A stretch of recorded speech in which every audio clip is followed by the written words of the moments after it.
Hello, everyone. Thanks for being here. I just wanted to take a moment and introduce Richard Corbett. Richard is a brilliant astrologer. He has been in his experiment now for 23 years. And he has learned to marry the astrology and the story and the mythology with the chart. And it just brings, for me, it brings a much deeper understanding and just love to the mythology that I was designed with, that we're all designed with. And so he's a very good friend to all of us, a beautiful man. Here is Richard. Thank you, Brandy. Thank you. Good morning.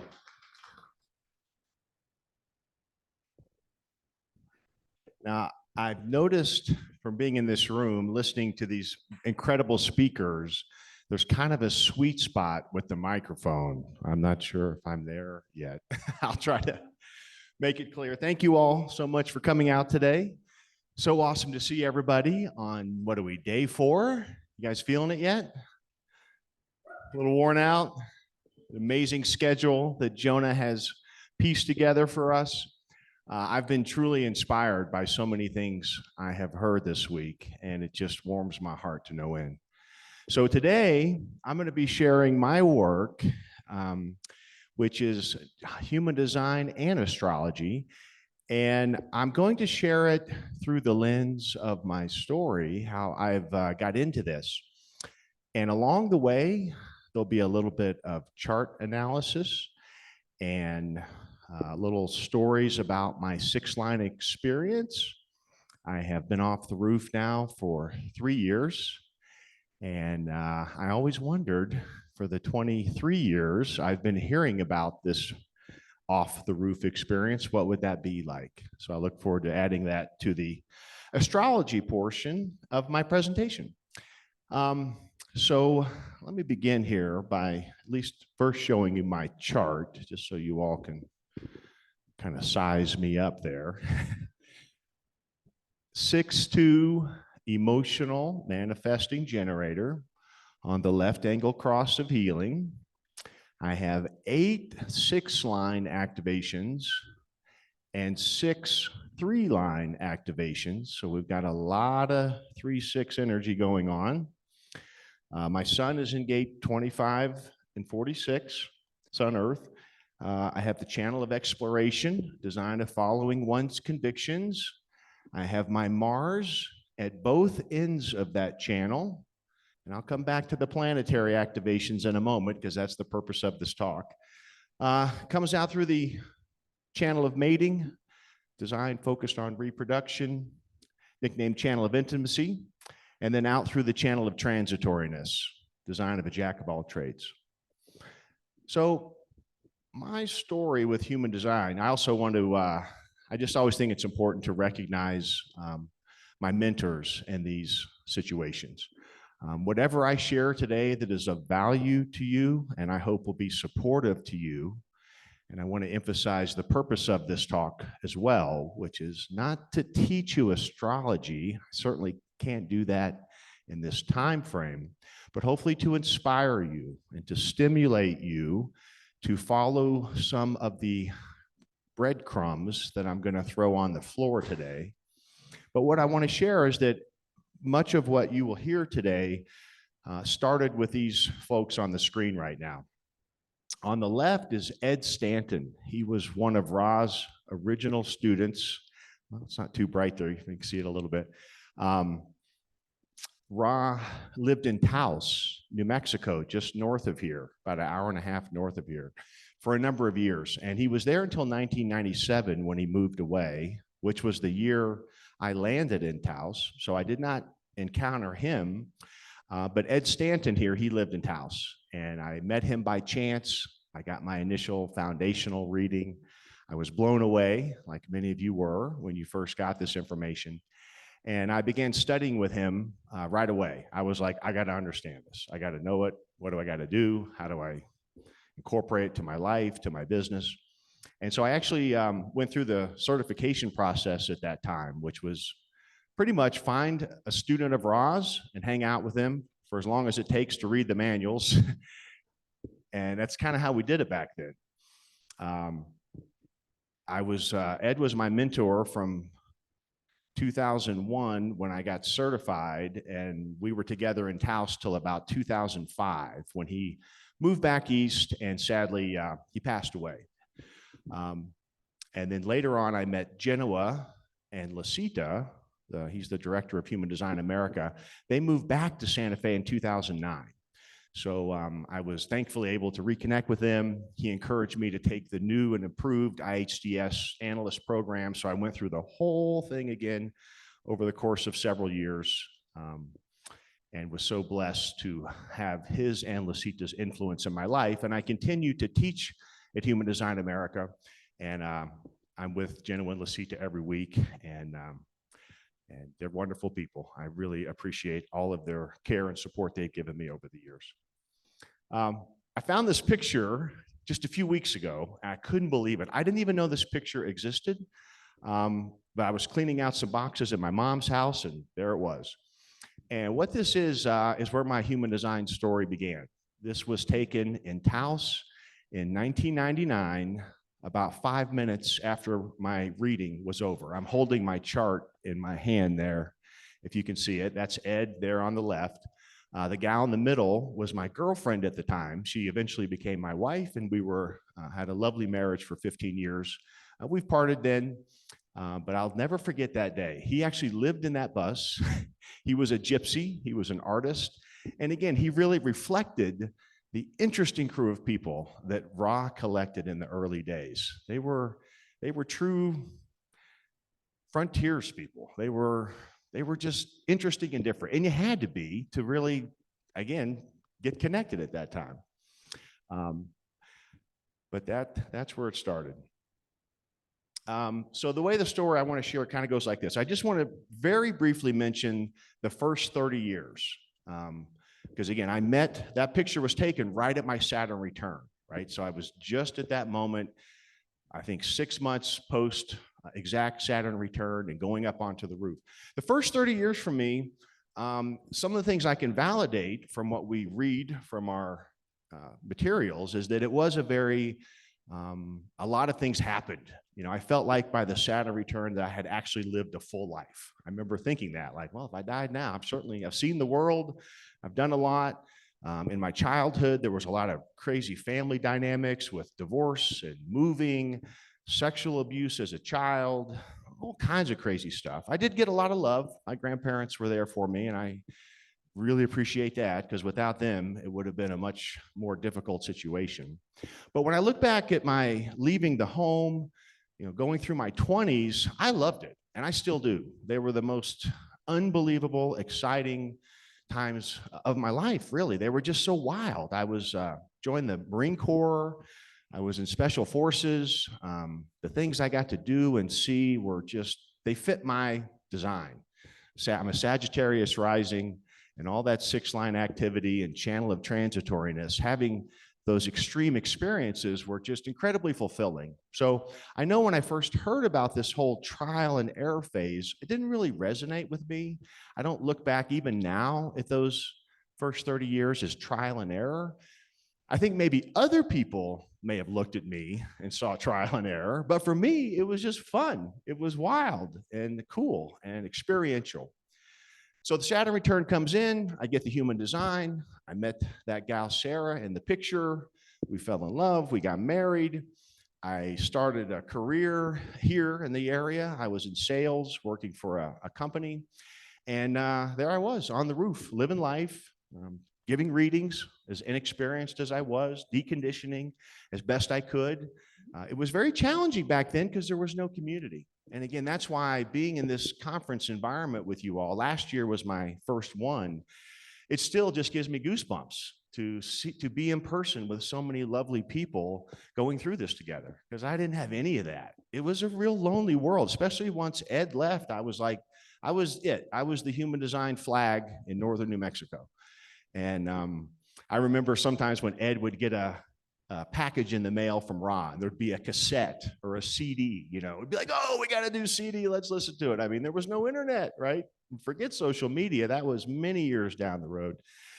I just now look back at myself through those years with a lot of empathy and compassion, basically sticking it out with no support, no one to share this deconditioning process. So I really feel like I was a slow learner. I definitely didn't like the way we can now with so much support and information. You can really radically sink into this deconditioning. It didn't really work that way for me. When I first got a hold of it, and I was the MG trying to take over the world with an open ego, working in corporate sales here, I saw it more like a performance enhancing tool, is the way I saw it. I'm like, oh man, I'm gonna crush it with this.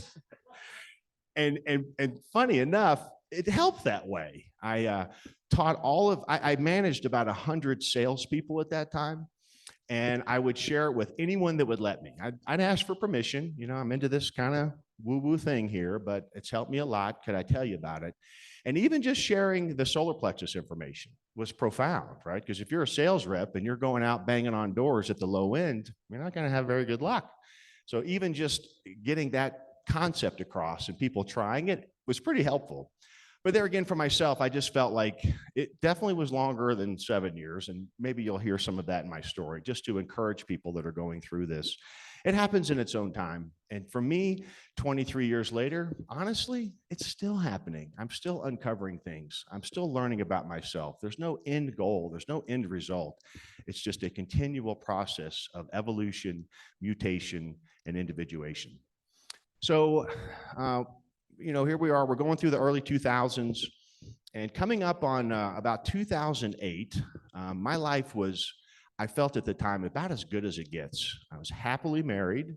I was making a lot of money right here, and I loved it here so much. I mean, I moved here on a whim, fell in love with it. You guys see the beauty, the outdoors, all the things we have to offer.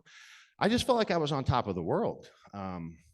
We had a beautiful home here in Santa Fe. I had a 5-acre ranch in Taos. I had a condo in the Ski Valley. I was working with a really energetic private company with a lot of great employees. And I said I had a wonderful relationship. So I don't know, it just felt like everything was just gelling. Like I'm on the roof, still figuring out kind of what that meant, still studying everything. But I don't know, things were just really, really cruising for me. And I thought, well, this is how it's going to look forever. This is what's not to love. But in 2008, things very challenging started to happen. And they started happening one after the other.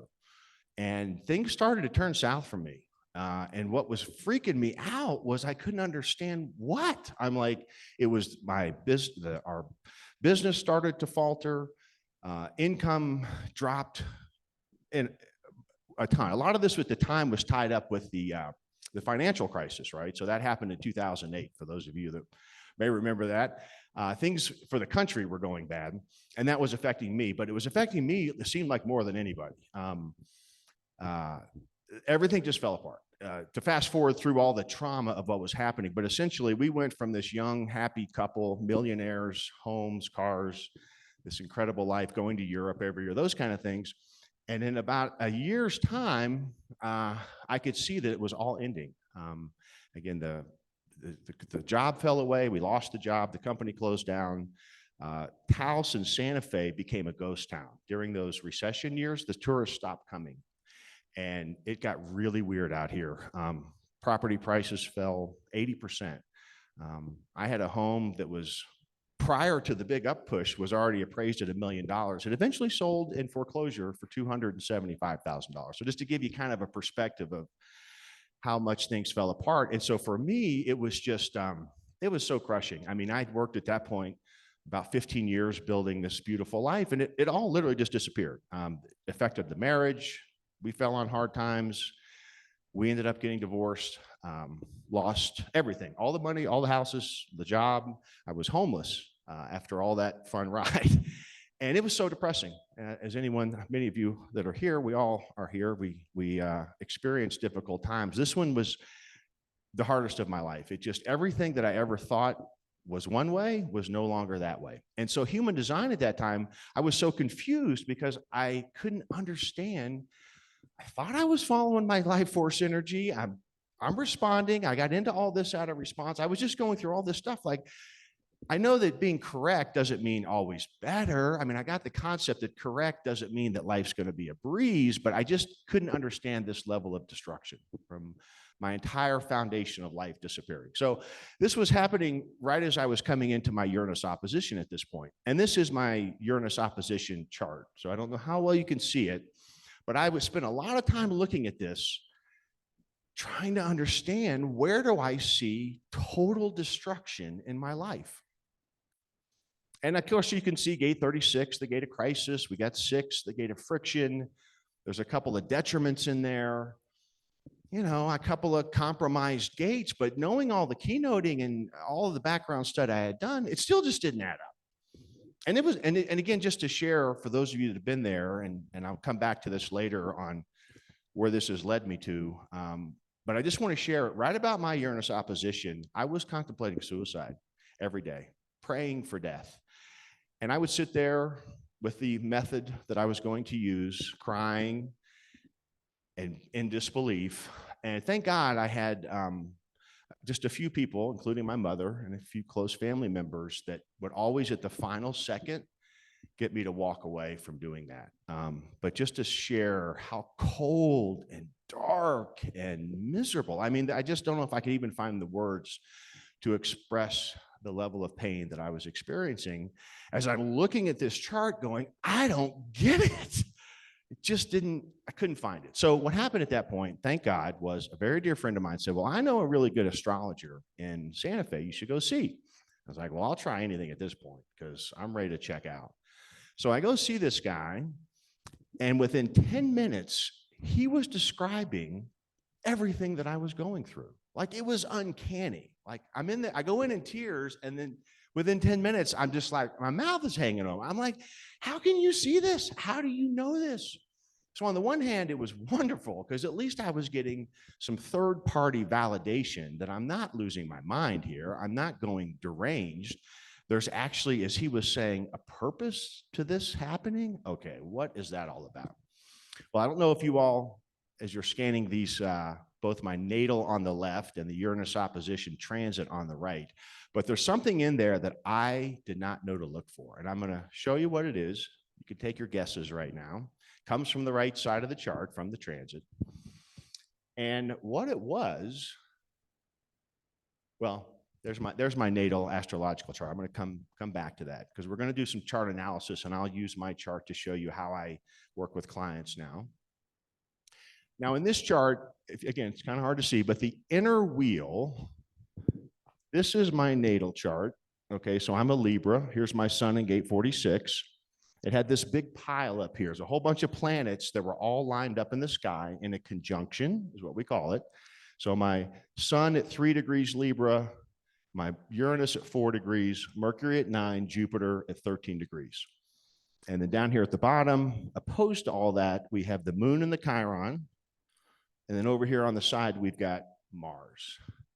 The outer wheel is the transit of my Uranus opposition.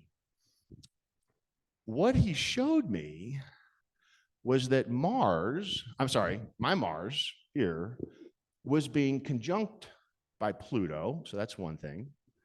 And it was also conjuncting my ascendant, which is called the rising sign. But more importantly, my design Earth is right here too. My design Earth is conjunct Mars here. So Pluto was transiting in conjunction to my design Earth. Well, I'd heard Ra's keynote of Pluto, which is truth. I remember him saying, it's like your grandmother telling you the truth. Okay. Point being, when I looked at planets previously from this experience, they just didn't mean a whole lot to me. I got the one word keynote, moon's what drives us, Jupiter's the law, Mars is the immaturity, but I never spent any time reflecting on these activations. I just was always looking at the Rave I Ching, or I also studied the original I Ching a lot during those years, but just really never took a look at the planets. So he brought to light to me how powerful each of these are, and the idea of aspects, which we don't talk about in astrology, I mean, in human design. You know, when we get our Rave Mandala, you get your first reading, or however you get introduced to it, you see the zodiac wheel, and we all know that each hexagram takes up a portion of that wheel. It's about 5 minutes, or 5 degrees, 33 minutes, and a few seconds. So we see the correlation there, even from the very beginning. But one thing that the charts don't take into account is the aspects of the planets to each other, you know, how they're positioned in the wheel and what angles they're making to each other. That's just not there. And so that's what he brought to light to me in this reading and describing the archetypal vibration of these planets. So Pluto is the planet of truth, yes. It's also the planet of death and rebirth and possible transformation. It's the ruler of Scorpio, fixed water, which is the deep within the deep. When I think of Scorpio, I think of the ocean at night with the moonlight. It's beautiful and mystical and mysterious. It's also a little scary because there's a whole universe underneath the ocean, right? We know it's there, but we can't see it. So it's a little freaky. Well, this is Scorpio. This is the realm of Pluto, the lord of the underworld. So having Pluto with all this power of death and destruction and possible transformation sitting on my design Earth, which is the most fundamental foundational element of our charts, all of a sudden the lights went off and I'm like, no shit. Pluto is breaking down every single thing in my life that I consider to be the structural foundation of what I am, who I am, where I am. It was all dissolving under this transit. Additionally, Uranus was beginning a square with Pluto. So Uranus is the planet of our unusualness, is what we call it in human design, which it is. It's also about innovation, suddenness, wild things. I mean, Uranus is the wild card in the deck of planets. It's the one that just brings something completely out of nowhere. It destabilizes. It's a lot like lightning. When I think of Uranus, I think of lightning. It's immediate, it's sudden, and it's going to cause some sort of change. Well, therefore, they were forming a square. And again, that's what actually led to the financial crisis of 2008. So the thing about the square is that Pluto was on my design Earth, and it was conjunct in this chart. So 3 degrees is exactly, well, so it's on the design Earth, which means it's opposite to the design Sun. Uranus down here was on my personality Earth, which is opposite my personality Sun. So in other words, Pluto and Uranus were exactly conjunct on my incarnation cross. And that's how transits, one thing to remember, I'll add little pieces as we go along here. When we have transits, they're happening in the sky for all of us, right? We're all experiencing a new moon or a full moon. We're all experiencing, recently a big one was Pluto squaring the nodes. I was having a lot of conversations with friends and clients during that time. The thing about transits, they're happening to all of us at the same time. Just like my analogy is when we had these rainstorms this week in Santa Fe, which I love, they're so beautiful. We need the rain so bad. When we have a storm here, everybody in town knows that there's a storm happening.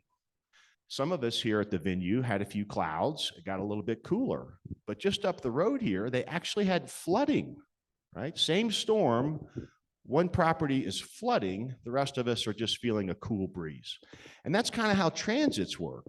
They're happening the same way. They're happening in the sky for all of us, but how they land in our chart and in our lives is how we actually experience them.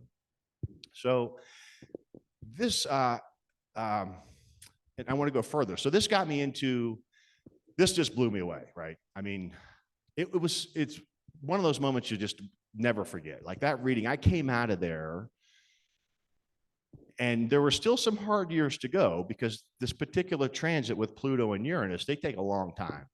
But it gave me such newfound hope and spirit, kind of feel like it saved my life, quite honestly, at that time. So being who I am, being a Sagittarius rising with a number of planets in my ninth house, which is all about travel, higher mind, philosophy, teaching, education. It's always about what's out there, what's possible. Sagittarius is the centaur shooting the arrow into the unknown. I dove into astrology just as I had dove into human design. I've got to understand this pillar of the human design system. And so I started studying aspects. And so I learned a lot about my natal astrological chart, which I'm going to go back to that. So this is my birth chart for my personality activation. I also run them for the design activation as well, and I'll show that in a minute. What I learned about this chart is that, and you know, when you've all looked at your charts maybe, is you can see patterns just from the initial glance. Sometimes planets are scattered all around the wheel. We call that a splash. We actually have nicknames, kind of like we do in human design. But my chart's very concentrated, right? It's got this big clump up here, really tight. Got a little small clump here. And then there's this peculiar Mars over here all by itself.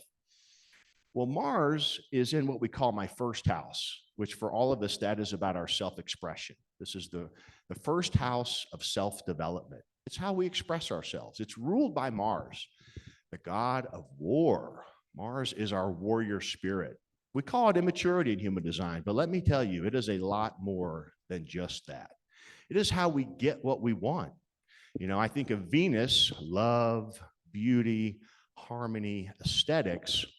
Venus is what we want. Mars is how we get it. So Mars in the first house is what it's attributed to, right? It's attributed to Aries. As you can see here in my first house, I have a Sagittarius rising, and then it switches to Capricorn. House system, if you work with astrology, that's a big topic. If you have questions about it later, we can talk about it. The house system in astrology is a little difficult because there's so many options to use. I use the Koch house system. I've tried a lot of them, but this is my favorite. But at any rate, just to say, what I learned here was that Mars in the first house, very strong and happy there, conjunct the ascendant, giving it extra power. But what's happening is it is an exact square, 3 degrees Capricorn, exactly square to my 3 degrees sun. So you can't get a more, what we call a tighter square than that. So then I was like, well, what's a square? This sounds pretty intriguing. I remember I'd heard some pop astrology, and typically squares are things we're supposed to fear. We got something squaring your chart. Oh no, take cover. But in this natal chart, again, it is squaring 1, 2, 3, 4, 5 planets very tightly, really tight. I mean, exact square to the sun, you know, 8 degrees off the Pluto, 10 degrees off the Jupiter, and everything else is closer. So that's a very interesting configuration. And then again, I mentioned all of that is opposite the moon and the Chiron. Oppositions get a bad rap too. Oppositions are where we have like this tug of war. One thing's on one side of the chart, this other stuff is on the other, and they're pulling away from each other. And we have a tendency to look at one side, but then we lose the other. Or we look at this side, or we lose the other. A lot of susceptibility to projection and imbalance, really. So again, these are called what we call hard aspects. Hard comes from the angle, like sharp, but it tends to mean challenge and difficulty. And then these planets down here in this opposition, they're also squaring this Mars. So Mars squares very closely 7 planets in my chart. Thank God there's one other aspect, is that it's also forming a trine to Venus, very tight. This is 4 degrees, that's 3 degrees, down to Saturn, back over to Mars. So Mars, if you look at this just from a visual perspective, it's kind of the puppet master of my chart. And what you would say about someone with this chart is that there's a lot of energy, a lot of like just kind of over the top drive. Kind of not so helpful if you're an emotional manifesting generator and don't understand this. But it is part of the reason why I ended up in crazy Marine Corps Special Forces. I started an adventure travel company after I was out of the military. So anything that was dangerous, adventurous, and exciting, I was game. So this is where as I'm sharing, this is where I really started to study these aspects and transits. And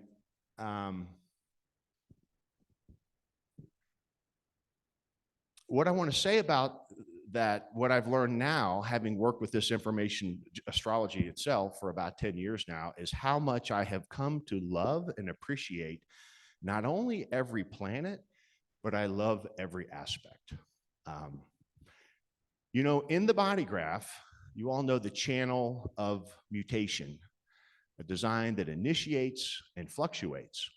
It is the formatting channel of individual circuitry. So it's the most creative, dynamic, mutative archetype possible in a body graph. Well, lo and behold, gate 3 and gate 60 are exactly square in the wheel. And I was like, wow, that's kind of interesting. Like, maybe squares aren't as negative as they're all made out to be. Maybe the squares is where the juice is. Maybe this is where evolution happens, and it's actually true. Squares fuel growth, development, and evolution. When we think of a square, which is exactly as it sounds, it's like two planets racing towards an intersection on the same course. There's going to be a collision. So squares require adjustment. They require something changes. It can't be the same. And that would be in opposite or juxtaposed, if you will, to the softer aspects. We've heard of sextiles, trines, right? These are what we call soft aspects. There's a flowing quality. They even they get a different color even. They're blue instead of red, right? It's like, oh, this nice blue trine. Everybody wants trines and sextiles. But what I came to learn about those is they're not any better. And the reason they're not is because when you have really heavy trine sextile vibrational quality, it's hard to break out of a rut. Things just sort of are stagnant. They're stable, which is nice, but if you're looking for growth and change and evolution, it's not going to happen there. So all these things were coming into my consciousness, and as I was grasping how to work with and understand the many nuances that go into an astrological chart. And so that's something I hope to leave with everybody today for sure, is that when you're reading pop astrology, which is really sad how bad some of it is, and they're telling you, oh, there's a square, the sun's squaring the moon today, don't go outside. None of that to me resonates at all. We know that we follow our strategy and that works, and it really does. We always say, I don't know if you heard if we're dressed for the weather, doesn't matter what the weather is. But I'm like many of you, I like to know what the weather is, and I like to know how to be dressed, accordingly. I just like to know what's happening. And that's what the gift of astrology has done for me, is to really give me a sense of this underlying vibrational quality that causes the actual imprinting of the gates in our chart. And where I'm at now, after all these years, I would equate this information somewhere in the same value frame as line level. We look at a gate and we look at the line value. That's about how much weight I give the planet. It has a lot to do with that gate and that line and that center that it's in. And so it helped for me to understand, that in my natal chart again, to understand why I have always used physical force to do whatever needed to be done. It's always been a physical game for me. And again, there was a lot of challenges there, right? Especially before human design, before my strategy and my emotional wave and my open ego. It was pretty ugly when it was down and bad. I was the kind of boyfriend that would get in arguments and punch walls and break TVs and do really, really stupid shit like that. So thankfully, I was able to release those tendencies, over the course of understanding and deconditioning. But these squares and how Mars, this incredibly powerful planet, was really just driving everything else. So that was, well, for me, again, it was pretty revolutionary information.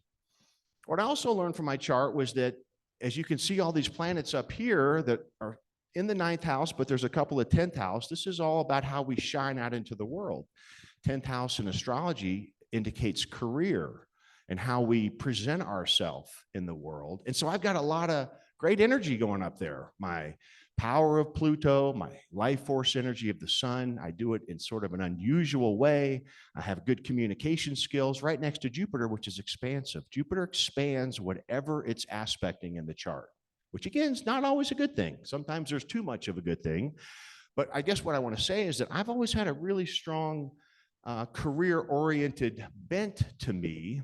But what was getting left behind because of the opposition was the moon and my Chiron, right? The moon is what drives us, but it's also our inner world, right? The moon reflects the sun. It is our reactive nature. It is our emotional quality. The moon, it rules the 4th house of Cancer, right? So this is about our home and family and these kind of things. And so this opposition is where I was often out of balance because of this tug of war. Also having Chiron so strongly aspected, again, almost exactly opposite the sun Uranus and exactly square the Mars, indicates a Chironic quality to this chart. For those of you that may know a little bit about Chiron, this has over time become my favorite planet. It's actually a comet.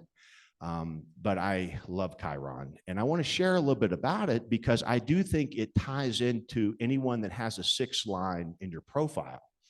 You know, we have the tripartite life that has coming off the roof at the Chiron return. So for 6th line being, Chiron's like a major player in our lives. And I was always curious, why didn't Chiron get an activation? Just didn't make any sense to me, but it didn't get one. But it's there, and it's one of the first places I often look in a chart is where is the Chiron. So Chiron is called the wounded healer in traditional astrology. He was a centaur. His brief mythological story was that he was born a son of Saturn. He was called Kronos, but Saturn was his father, and Philyra was a sea nymph, and Saturn was pursuing her name's hard to say. He was pursuing her, and she turned herself into a horse to get away. But he still caught her, and they consummated, and she birthed Chiron, and he was a centaur, a half man, half beast, and she was mortified. So she abandoned him to die on Mount Olympus. So he started out with a pretty rough beginning, right? Abandonment, disowned by his own parents. Thankfully, he was rescued by the god Apollo, who took him into his kingdom and raised him. And he ultimately became the greatest teacher, healer, educator, and facilitator in all of Greek mythology. He could heal anyone that came to him with an ailment. But as the story goes, one day the centaurs, who were a pretty rowdy bunch that liked to party, they were having a party one night, and Hercules shot a poisonous arrow up into the sky, and it inadvertently landed in Chiron's leg, and it caused a horrible, painful wound. And the crazy thing about it was he couldn't heal himself. And so he retreated to a cave and never again fulfilled his godly capabilities of healing and teaching and educating. It got so bad, it's kind of a sad story at the end. He went to Zeus and said, I can't take it. I don't want immortality. I want to give it up. My buddy Prometheus is in Hades down there in hell. I'll trade places. You let him out of hell, I'll take his spot, and I'll. He didn't die. He just went down there and suffered. So it was a pretty big volunteer he took there, and that's what happened. And so, as a consolation prize, they gave him the constellation Sagittarius. So when you look at the Sagittarius, you're actually looking at what was originally thought to be Chiron himself. So in modern astrology, Chiron represents these core wounds that every human being in some form or the other carries. It could come from previous lifetimes for anyone that is inclined to believe in reincarnation. It could come from early childhood, things like sexual abuse, any kind of abuse. It could come in young adult years. I mean, it could come from anywhere. Sometimes it's even hard to put the finger on what it is unless there's a lot of effort through self-development. But the main story is we all come or all have this chironic wound wherever it shows up in our life. Now, we can look in our charts and say, well, where is it? How is it aspected? Well, in my chart, it's in the 3rd house, which is the house of communication and how we share our mind and intellect.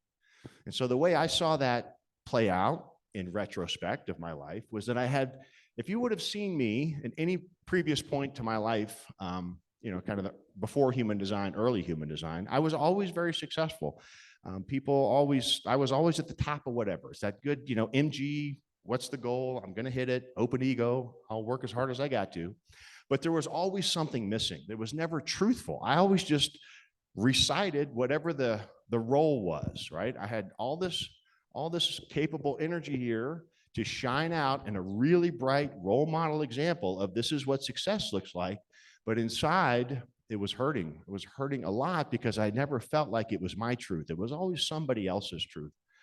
And so that's part of what this story has been about, is that when I went through this total destruction of my life faltering, and I thought there can't be a purpose to this. How can there possibly? It just doesn't make any sense. Of course, now with years and time and experience in human design and astrology, all these years, I now look back and I know that that was the most important, valuable experience of my life. It's made me who I am today. Could never have had the character, the empathy, the sympathy, the understanding of being a human being and relating to others. So the part I want to add to that, I kind of got a little jumbled here, but the part I wanted to add is that what made this extra significant for me at my Uranus opposition, we all go through Uranus oppositions. They don't have to be life destruction. Most of them are not. So I definitely want to, again, alleviate any fear. So many times when I talk to people about astrology, I'm always worried about this thing they heard on the radio or the internet from some astrologer saying, oh, danger, danger, there's this transit coming. It's not helpful to look at them that way. They are there for growth and development, and to remember that every transit we go through was written at the moment of birth.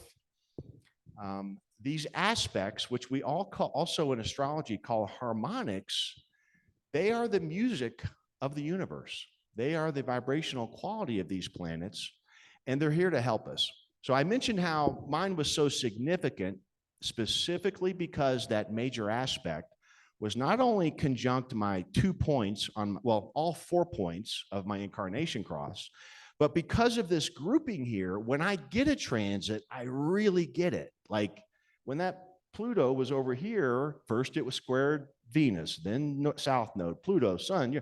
So that actually took 8 years. It started squaring Pluto in 2008, and it didn't complete squaring all those planets until 2016. And that's why that 8 years was just so hard. It really, at the deepest level possible, helped me understand the power of Pluto. And Pluto is, as I mentioned, death and destruction and rebirth, but it really just strips away ego. Well, that was pretty helpful for my life development because I have an undefined ego center. Hello. So there was still some residual deconditioning in there that absolutely needed to be done that was not even done in my first 7 years. I learned to live with my wave, which was incredible. I'm happy to share anything about that. The solar plexus, I love talking about that. But at any rate, there were a lot of deconditioning things that happened, but it wasn't until this Pluto came into my life in such an up close and personal way that I really understand what deconditioning of my open ego, which is the only undefined center below the throat. So obviously you can imagine so much of my life story of growth and development has taken place in the undefined ego with a dormant gate 21-6, the line of chaos with the moon there. Maybe you guys can get a resonance of how, violent this energy can be when it's out of whack, right? But I just want to mention again, just sort of in transits in general, as you all might want to look at your charts, is that when you have a lot of concentration like that, it's going to intensify transits because it's hitting one after the other. So if you have planets spaced out, that's just another way of being, just like a different type in human design. There's no better or worse, obviously, but it helps us understand how we are going to be impacted by each of the transits. So when it's spread out like that, you're always getting something. You're just getting it maybe in a little bit smaller doses. In the end, it all adds up. We have a human experience. We came here to live out our incarnation cross and our soul's fulfillment. We all have the same capabilities to get there, but how the music is going to be played is going to be different. And so in this, again, as I'm sharing here in this instance, with this type of tight configurations, when I get a transit, I get it really hard and I get it for a little while, but then it's gone. So eventually Pluto moved off of there. This would have been post-Uranus opposition. Life came back into focus again. I started recovering from all that I had been through, got another job, kept building human design, and life was on its way until the Chiron returned. So when the Chiron returned, that happened for me 3 years ago. And the thing a couple things to share about that. Speaking of how these transits work, when you get a transit, again, I'll use the Saturn, Uranus opposition, and Chiron, because those are the three big ones that we all live through these life stages. The planet can pass the point, like my Chiron got to the actual Chiron return degree. So Chiron went all the way around the wheel and it came back to 4 degrees in 2019. And that's what the program will always tell you whenever it first is exact. But Chiron passed 4 degrees, went to 5 degrees, and it stopped. Then when it went retrograde, it backed back over the return and it stopped. And then it passed forward a third time. So the Chiron return experience actually lasted a full 12 months before I would say I was kind of like officially off the roof. And that took a year, and it's been 2 years since then. So I always thought it was so interesting looking at this moment in my life for so many years going, what's that going to be like? Am I really going to feel the Chiron return? Is anything really going to change? I can report back to you that the answer is emphatically yes. It absolutely does. And of course, I think this will be different for everyone, as every transit is, every Saturn return and Uranus opposition. There are no two exactly alike, but there are undercurring themes.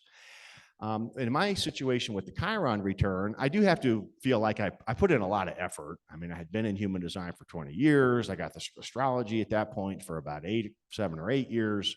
I'd done a lot of therapy. So, I mean, I was certainly actively trying to evolve and heal. So I think that all contributed to the Chiron return. There were some bumps in the road, I would say. I did finally ultimately leave all that 20-year corporate America stuff for good. And so I have been doing human design and astrology full time since then. So that was a pretty big structural shift, but I was ready for it. I knew the time had come. My emotional wave had been processing this for years. So there was no surprise there. But the shift I felt, and that I feel to this day, is this resolution of my authenticity. Now, of course, we talk about that all the time for everything in human design. That's what the whole game is about. But it's a new level now. In other words, my sun in gate 46, which is pushing upward in the original I Ching, in the Rave I Ching, it's called determination of the higher self. I love that gate. It's where my sun is, of course. And, it's in the sensing circuitry and the G center. So it's connected to the solar plexus in the circuitry. And to me, it is this concept of being present, being determined in my higher self to be present through the cyclical nature of life. I'm designed to have an up and down life. Even when it's good, I know it's going down, but I know when it's down, it's going up. Well, line 6 is the line of integrity, and the exaltation, of course, is this beautiful, honest integrity. Of course, the detriment, being the opposite, is kind of the hypocrite. And even in all my journey of development and being sort of a good human design advocate, a person or role model, I often have kind of cut corners. I have all this Libra, right? I got 4 planets in Libra, which is the sign of balance, harmony, beauty. I don't like to rock the boat, even though I can very easily. When there's a little bit of something going on, I kind of just prefer to not get involved. Or oftentimes, white lies. white lies to me were always pretty convenient. You know, it's like, I don't need to explain the whole story. It's only going to upset them. So just to say that that's been something that was hard to shake, even after all these years. I just kind of got away with it, I would say. But since this Chiron return, I can definitely say that, like, if I don't tell you the truth right now, I really feel like I'm going to die. Like I'm going to get a physical ailment. I'm going to get a disease. Like, it's no longer optional at this point. And so I don't know. I think that's a good thing. But I do want to share that these last few years have been amazing for me. And again, I think a lot of that is due to my own individual efforts and dedication to stick with all these things and really try to understand it and integrate it and embody it. But it's been a really fun ride. So I'm really happy to be in this new phase. And it's been such a pleasure.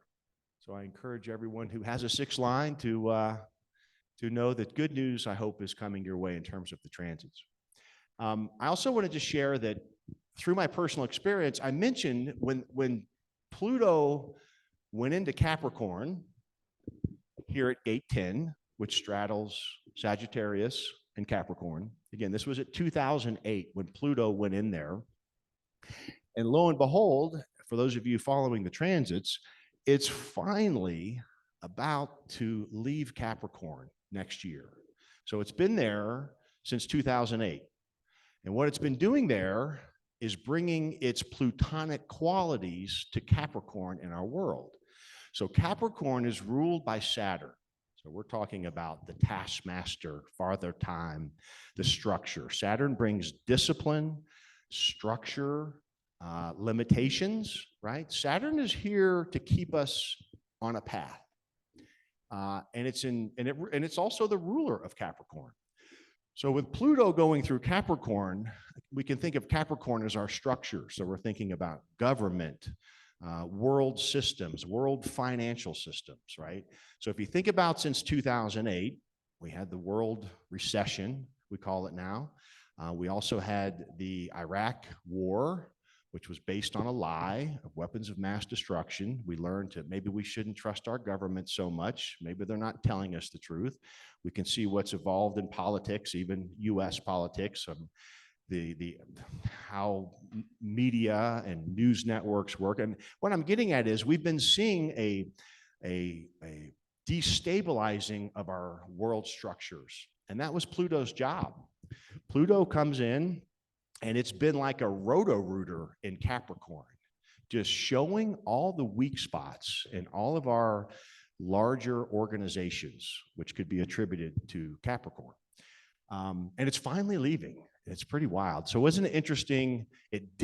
Pluto moved into Aquarius a few months back for a little while, kind of like just dipped its toe in Aquarius. And then again, it went retrograde, as all the planets do. And I think it's in gate 60 right now, line 2 currently, in the gate of limitations. But again, it's finally going to come out of there. And just a few months ago, all of a sudden, for me anyway, AI hit the scene like I don't know what. Like I knew about AI, but a couple of months ago, it was like everywhere I turned around. I'm like, what is going on? All of a sudden, everybody's talking about it. Everybody's using it all of a sudden.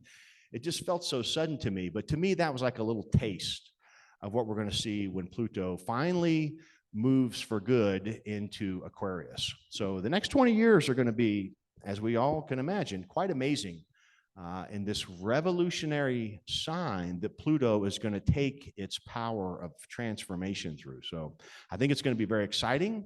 I think we're going to have to stay on our toes, and we're going to learn a lot. But we're going to be a lot different in 20 years as a society than we are now. But I think that's probably a pretty good thing. Yes. Mm-hmm. Yeah. Yeah, it's good on Pluto in gate 41. Yeah, well, I haven't thought about it in that context, I guess, because it is the rave new year. As far as a start codon, I mean, I can think of it more in just the essence of gate 41, which is the pressure to have a new experience, right? Sometimes we call it fantasy, but it's really going to, I guess maybe just from that, we could just say, well, Pluto takes things to the core, without ego, without facade, basically it wipes away every ounce of bullshit there is. Pluto is not going to stand for it. So I think we're all going to be under pressure from Pluto and 41 to really analyze what are we under pressure to do? What experience are we going to have together as we build the new world? And that's going to be a pretty big topic, right? Because we got a lot of problems in the world. So I think we're going to get some support from Pluto, and it's not always going to be pretty. Pluto just doesn't care about pretty or nice or, Venus does that. Venus can be pretty soft sometimes in her transits, but yeah, it's going to put us through the ringer, I think. But great observation and good question. Other questions, please go ahead. I've got just a little more to share.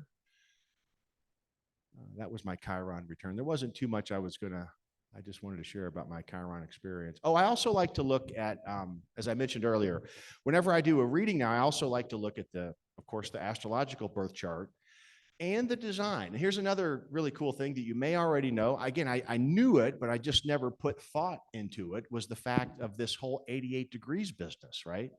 So the personality crystal and the design crystal, they are 88-degree movements of the sun apart in terms of timing. Well, lo and behold, that's a square. That's a square. 90 degrees is an exact square. That's only 2 degrees off, but it's a tight square. So as I learned about this idea of squares, I shared about the dynamism, about the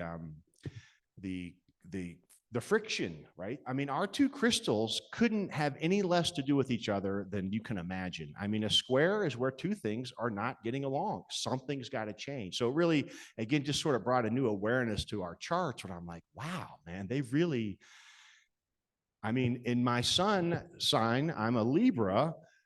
In my design Earth, I'm a Cancer, right? So I was identifying with all this fire energy of my natal. Well, you saw the natal chart. There was all that square, T-square, opposition, like all red. But in my design chart here, my sun is in Cancer, and so is my ascendant. So my body is very watery. It likes comfort and security, and it's completely opposite from my fiery, airy personality. And so even as we look at your charts or any of your friends and family, this is a fun one to just sort of contemplate. You can look at other pieces of it. I don't pull everything out from the design chart. It kind of just depends on, again, all the other energetic priorities. But what I do love to do is just to go back and look at the body graph and a natal astrological chart. So as I mentioned in my chart, again, this Mars is so conspicuous on how it's really like the puppeteer to the entire chart. Well, that Mars for me is in gate 10, line 6. And the line of the role model, it's in the gate of behavior. So my behavior is under a lot of stress, a lot of pressure from the rest of me, right? And I saw that with this Chiron squaring it, this wounding of who am I? What is my true self-expression? I kept putting all my awareness and attention up here, looking good for the public. Yep, I check all the boxes. I'm the role model, employee, or whatever person. But yet that was negating all this moon emotional quality, my Chiron that needed healing, and my Mars just kind of out of alignment with the whole thing. So when I talk about going back and forth in charts, it's fun to see what kind of pressure or aspect we have in the astrological chart in relation to its placement as well as its aspects, and then go back into the body graph. What center is it in? What channel is it in? What else is happening there, right? And so that's what I do in my work now. And I find it endlessly fascinating. I never get tired of it. You know, human design is the only thing in my life I've done for 23 years. And I think that's a real tribute to learning about the soul, the sacral center. You know, if we don't have the energy, let it go. Prune the tree. It's not for me. But human design it just won't go away. I just keep having energy for it. And I really appreciate that. Let's see if there was anything else. And if there's any questions, please go ahead. I've got, yeah. Is that Eve? Hi, Eve.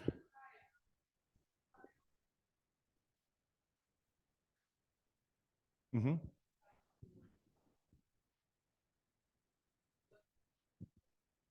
An opposition. The question is, what is an opposition as? Oh, yeah.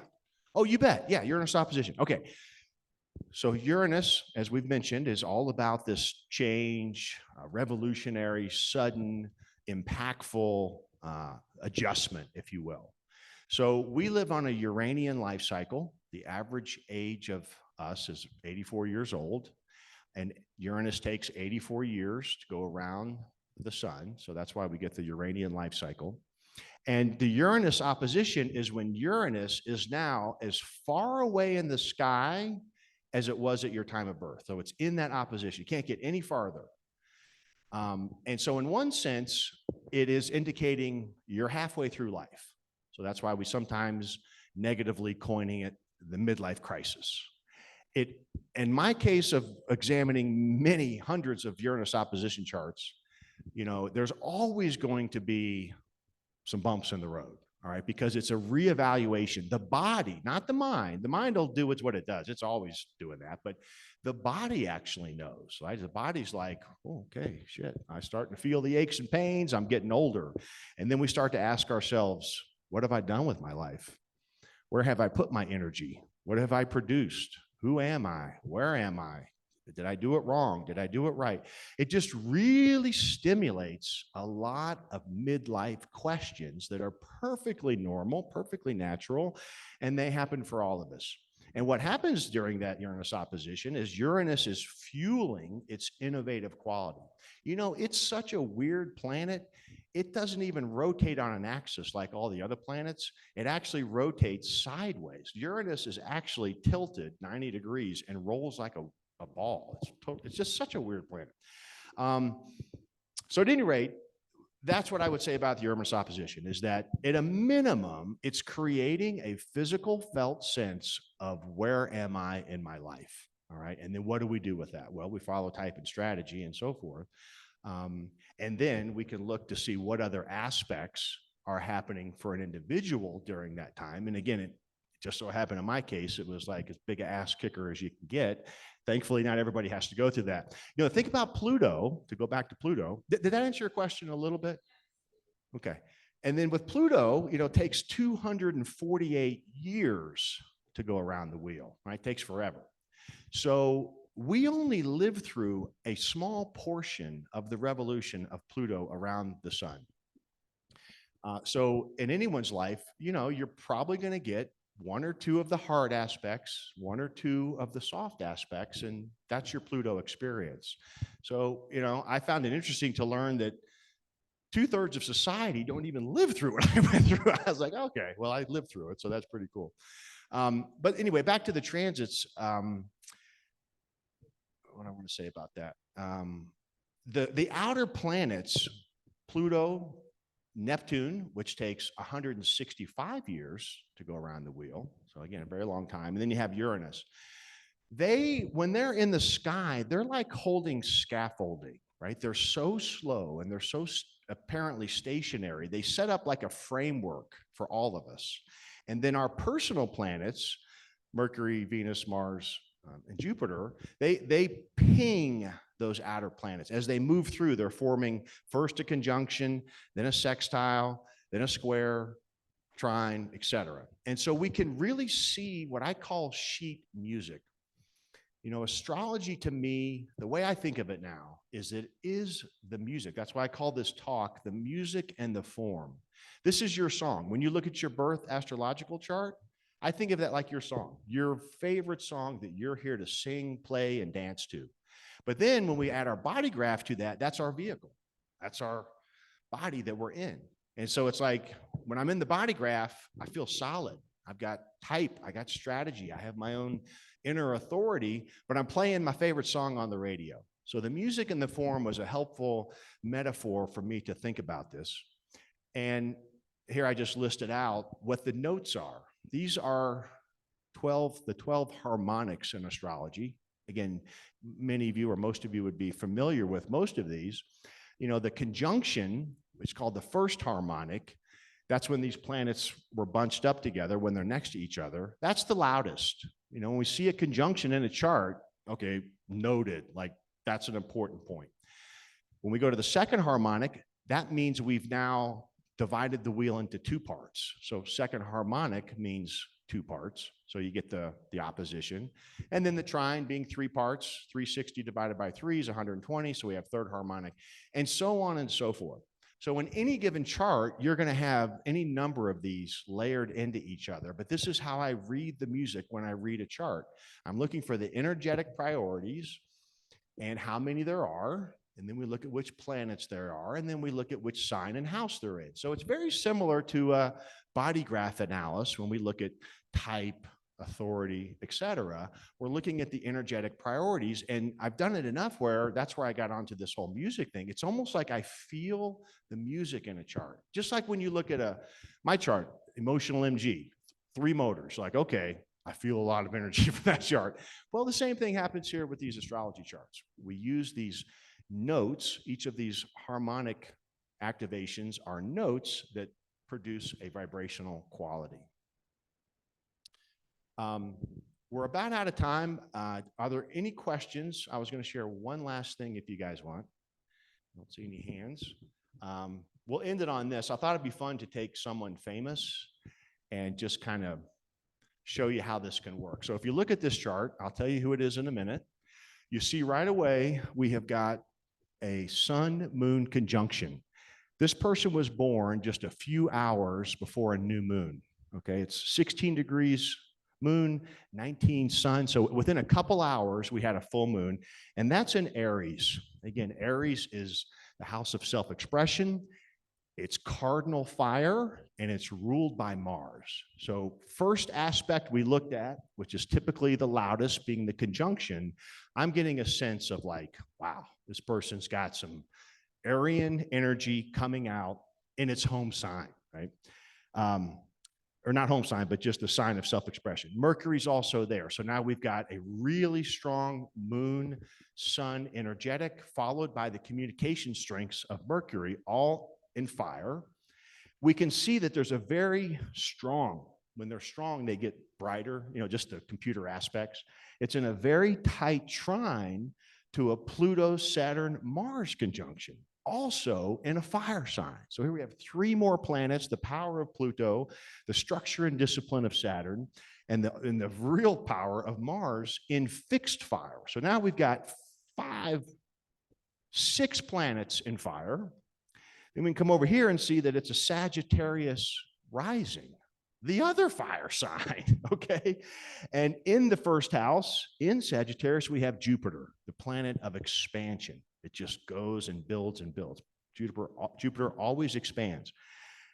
Now over here, we've got Uranus in an air sign, Gemini, and Venus in Gemini. So we know what air does to fire, makes it bigger. And all traditional 9 planets are either in fire or air. And so when we just think about those elements, we can imagine we're talking about a raging, burning flame right here. This is a bonfire, folks. You see this chart and you're just like, who the hell is that? Not one earth or water planet in the whole configuration. But then when we go to the design crystal activation, so that's what this is, we can see the sun has now moved to Capricorn. So thank goodness, on the body side, the design side, we have an earth sun, and the ascendant is also in Capricorn. So thank goodness, right? This person would just like fly away from the personality side. And then we've got Mars has moved into Scorpio. Okay, fixed water, nice. I mean, I'm just trying to look at some balance here. We're even just looking at the elements, we can see, well, thank goodness here on the design side, we've got a little bit of balance. But lo and behold, does anybody recognize that chart? Anybody know who that is?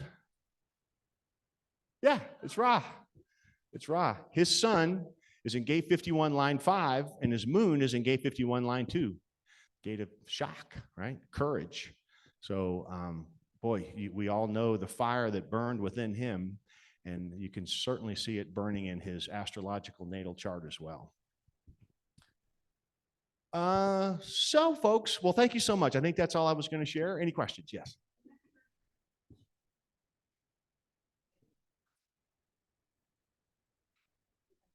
Mm-hmm.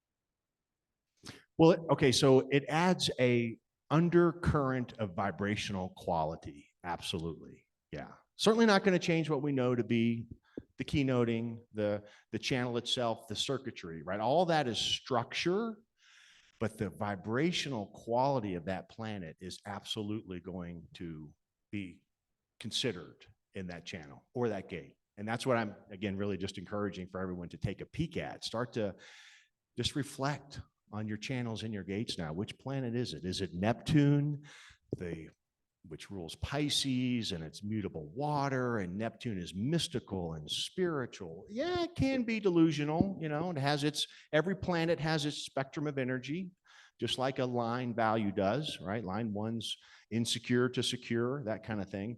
Every planet has a spectrum of vibrational quality, but it is definitely going to be bringing some aspect of that to the channel that it's in. Yeah. Anyone else? No? Okay. Well, thank you so much for coming. Thank you, Richard.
I know, I heard it was coming.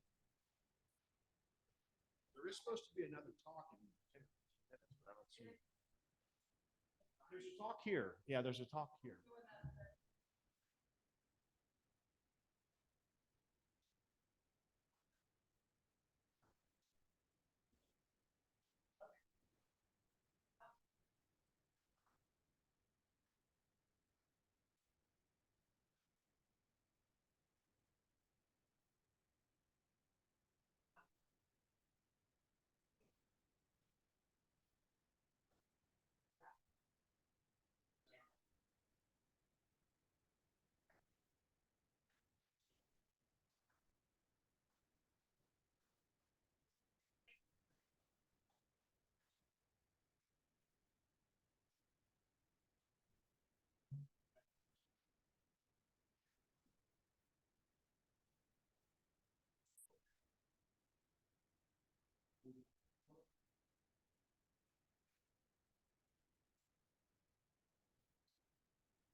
seen when he get there.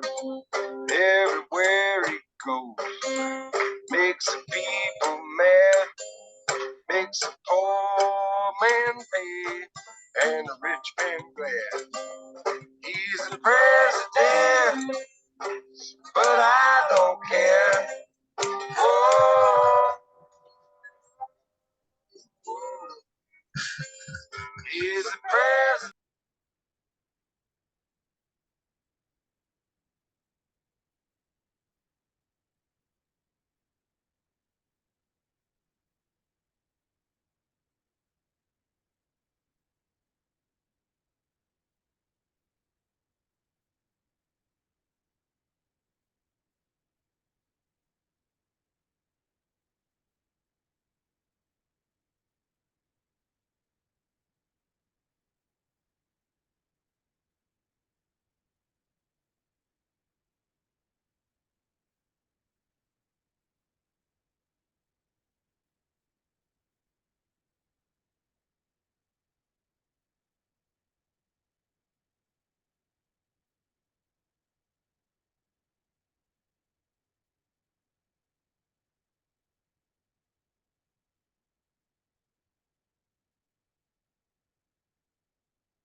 I'll reach forward.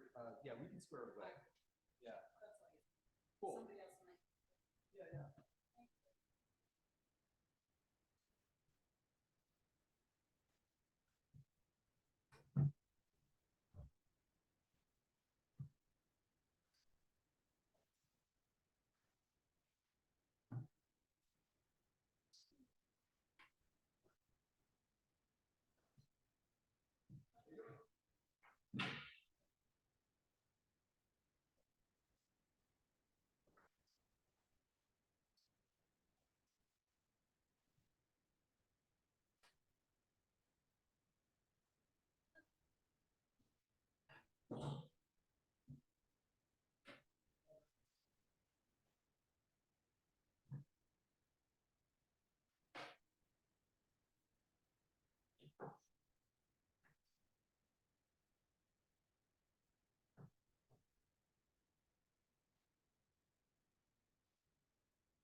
Oh, it's in there. It's in there.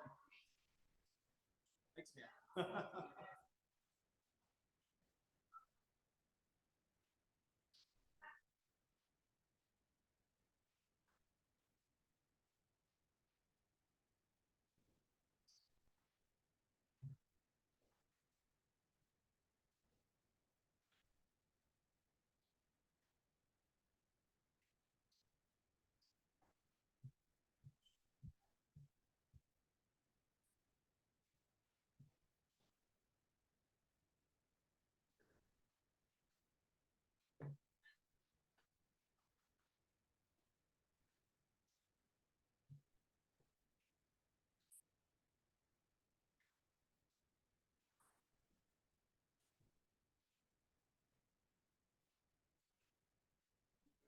I need a throne. Oh, I know. Can I just sit up there, up here on the throne?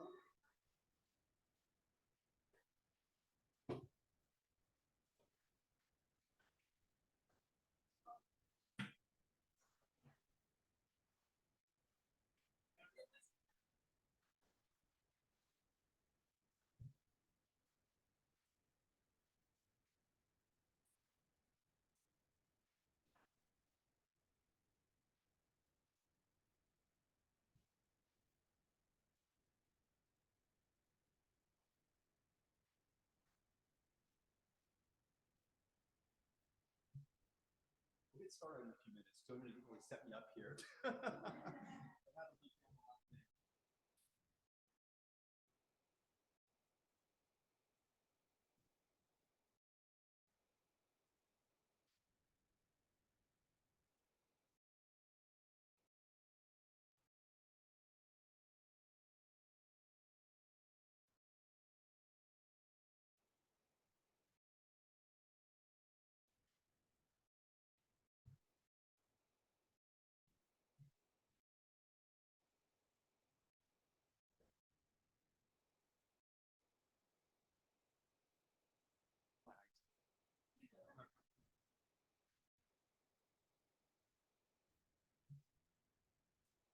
Because I'm not that handy.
All right, shall we get started? Without further ado. Okay, I'm James Alexander, and today the topic is the dark night of the personality. The transition from 7 to 9-centered consciousness. And that's really what the infamous dark night of the soul has always been about. A transition from 7 to 9-centered consciousness, or a transition from a smaller self-reference point to a larger, truer, and more inclusive reference point. So we're going to go deep into what 7-centeredness is today and what 9-centeredness is, and what are those opportunities that can bridge you from one to the other. So first, what is 7-centeredness? So ultimately, 7-centeredness is about survival, right? And it was correct for thousands of years to be preoccupied with survival. It's no longer correct as 9-centered beings. And when we come from that vestigial 7-centered mindset, it looks like these qualities: manipulation, right? Reactivity, blame, even things like admiration that we might consider to be good and wholesome and correct. But you see, when you admire someone, you're making yourself smaller in relation to them. Victimization, right? On the world stage, the most popular way to gain power, right, today is to act like a victim, right? Forcing things rather than allowing, clinging rather than letting go, right? And ultimately imbalancing, because anything that the mind tries to do and correct ultimately throws it out of balance. You know, with my open spleen, for example, when I try to create health with my mind, all I do is create disease. I create imbalance. The only way I'm going to find health is by trusting my body's intelligence.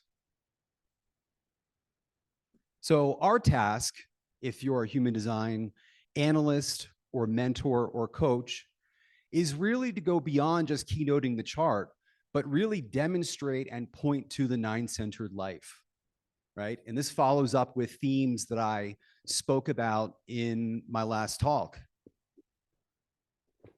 How you have to look at these obvious keynotes and question them a little bit. Why does the second line hermit, for example? Well, it's vulnerable, right? There's vulnerability there. How can you find some balance with the hermiting and the vulnerability, right? So we don't want to inadvertently reinforce the wounding that that client has, the imbalance that they have, you know, insidiously giving permission to the not self. So human design starts from a 7-centered premise, right? It starts from a 7-centered premise.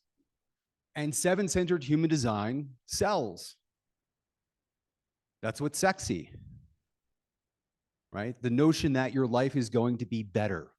You're going to be healthier, happier, sexier, richer, etc.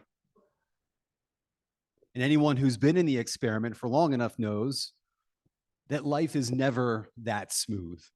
Of course, strategy and authority takes the inflammation out of life. It brings an ease of being. It helps facilitate presence rather than reactivity. But there are a lot of 7-centered notions baked into Ra's delivery, because Ra was dealing with the not self, and it's really the not self that is showing up for a reading, right? They want you to solve their problems. And that's not what human design does.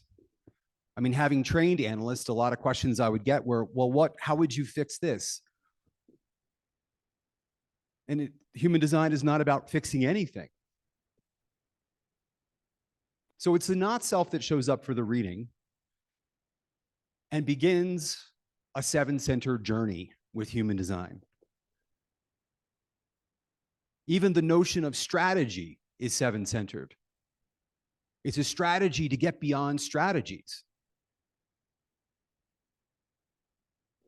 And what you'll often find is that the not self interprets the design to its advantage. Have you seen this?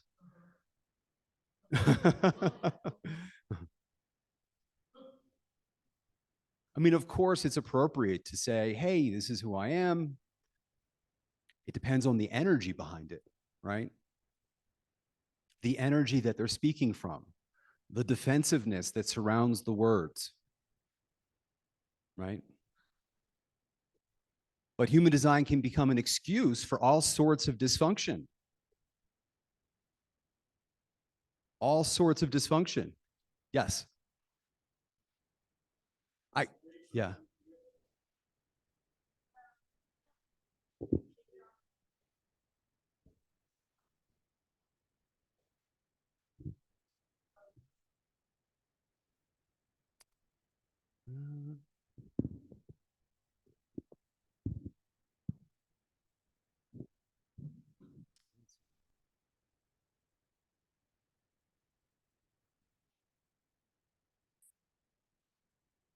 It's weird.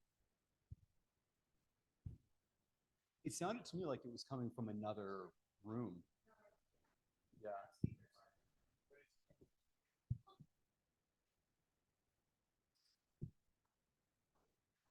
You did? Oh. Okay.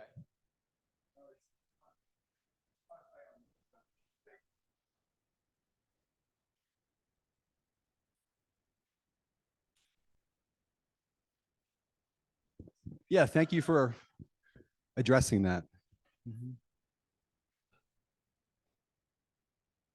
So one of the things that I'm really passionate about is really clarifying who we're really designed to be versus all the kind of distorted notions, right? And permission slips we're giving to our not self with design, right?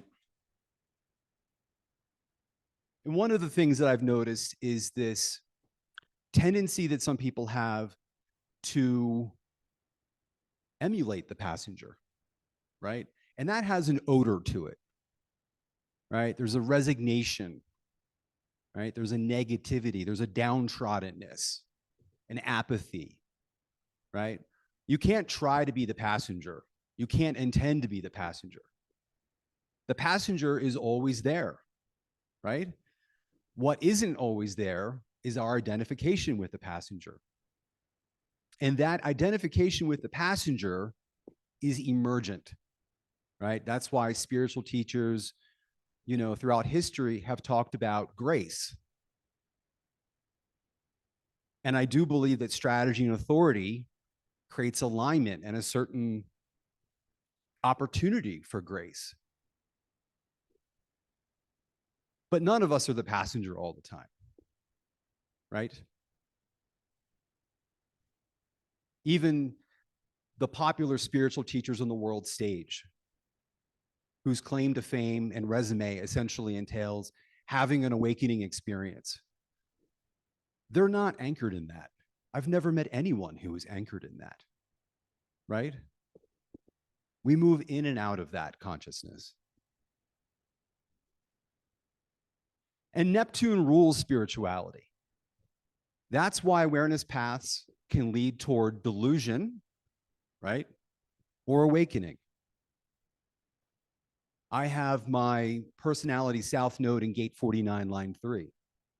What that means is, for the first half of my life, I've been experimenting in different spiritual communities.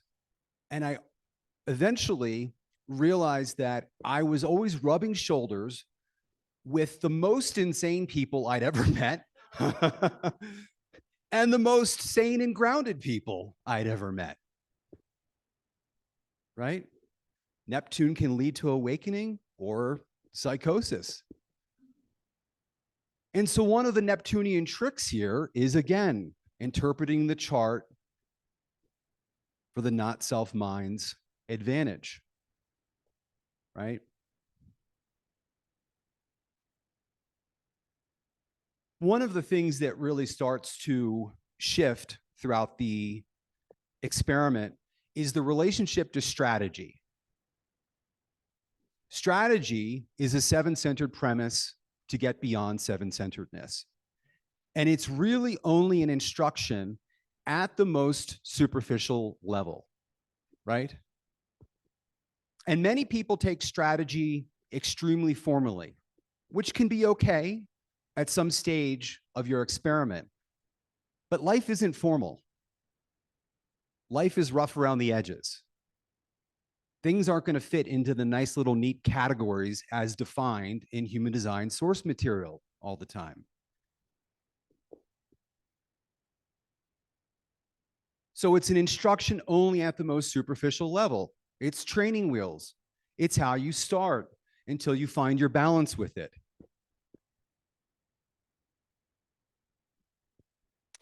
Because waiting is a portal to being. At some point in time, you have enough somatic literacy and self-awareness to know when you're out of balance. You don't need the same mental interventions. You can feel when things are off. For example, a few months ago, I noticed that my masculinity and femininity, or yin and yang, was out of balance. And I mean this at the archetypal energetic level. I could see that my life was very amorphous in ways, expressing the toxicity, the shadow of femininity. I had gone from the toxic masculinity to the toxic femininity, and I skipped the middle. I skipped the balance. And that's usually how it happens, right? The pendulum swings from one extreme to the next. So I noticed that, and then I noticed that my mind wanted to go into problem-solving mode. What am I doing wrong? What can I do different? How can I fix this situation? Well, that's the old way. The new way was just to bring this to my attention. The new way was just to pay attention to what's going on within me and to become familiar with what is that yang energy within me? How does that express? How does that show up? And I'll tell you, the craziest thing was 1 week later, I was invited into a men's group to cultivate and become present with healthy masculinity. There was no problem to be solved.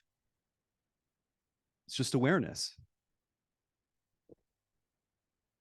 So waiting is a portal to being.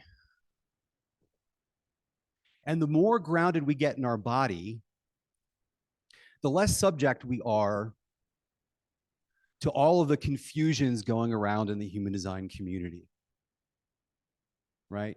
Confusions that are largely perpetuated by people who only know theory and are either not living their experiment or not working with other people in the experiment.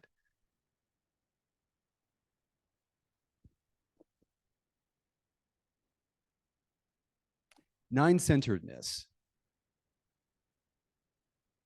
So human design is ultimately about awakening us to nine-centered consciousness, where we're able to share our differentiated cognition and commune with others on our fractal. It's all about differentiated cognition, right? Which expresses as outer authority.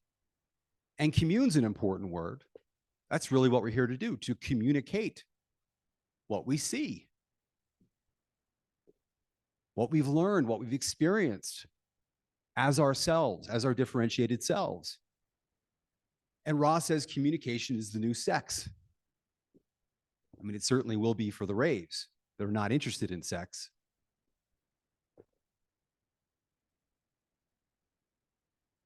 So it's important to realize that the line companion is really portraying your conditioned self, right? And the reason why we can do a human design analysis is because we're homogenized. Because the not self is predictably derived, right, from our nature and our openness. But you really can't tell someone what their nine-centered differentiated self is. they have to step into it. They have to surrender into it, right? They have to live it to discover it. But again, I approach those conversations in a way where I'm careful not to reinforce what feels out of balance, right? In the profile, in the lines, in their incarnation cross, to help them find and trust their nine-centeredness. The nine-centered being is much more difficult to point to. You know, you'll notice it's a much smaller list. But they can trust. But it's not blind trust, it's discerning trust, right? And fundamentally, there's acceptance of self and therefore other. They can admit rather than defend. They can allow uncomfortable life experiences. They flow rather than planning and intending. They embody rather than disassociating. They're relaxed. Relaxation is really the basis of transformation, not effort. They can move forward and forgive. They're relational. They don't condemn people forever. They rehabilitate. It's emergent rather than contrived and intended. And ultimately, it's a surrendered life, which leads to differentiation. This is a picture of Leonard Cohen and a Buddhist monk that he studied with. And I think it's just the perfect example of nine-centeredness as I understand it. Leonard Cohen says to the monk, "You are not Japanese monk." And the Japanese monk says to Leonard Cohen, "You are not Canadian singer."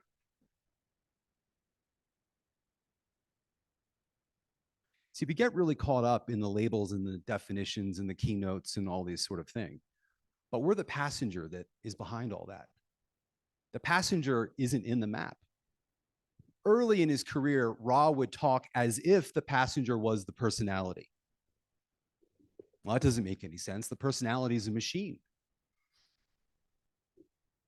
He eventually realized that, which is one reason why Ra's last word on the subject is typically the most correct. After he had time to third line mine his way through the particular subject. So the passenger transcends the map. This quote by my mentor, Kamud Kabir, also captures the spirit of nine-centeredness. She said this to me in response to issues I was having with my open route. And she said, "You can't stop being in a hurry, but you can watch it."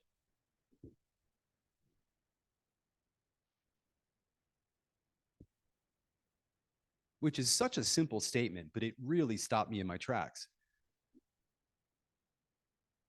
And to the seven-centered mind, that probably sounds disempowering.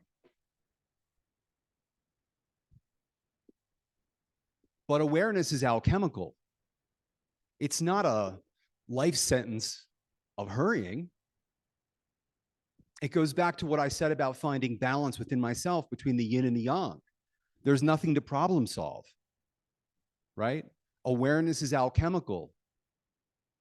Over time, in tracking my open route, things shifted in their own time, on their own terms, in different ways than my mind would have wanted, in a different timeline than my mind would have wanted.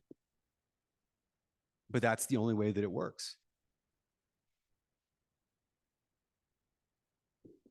So nine-centeredness is really about a natural emergence, right? A natural emergence. You only know when you know, right? You only have clarity when you have clarity. You only have an insight when you've got the insight. There's nothing you can do to game the system. That's what the experiment reveals. I mean, this is the most demonstrable way to illustrate the surrendered life. You track your mechanics and you see that you have no control over any of that. Things emerge on their own time and terms. Seven-centeredness is about forcing things, right? It's a contrived intention. Intention is it's a big buzzword, right? In spiritual communities. You need to have the right intentions. Only have the right intentions. Well, intentions are going to color outside the lines of your life, right? Because your mind doesn't know what you should be doing and where you should be going.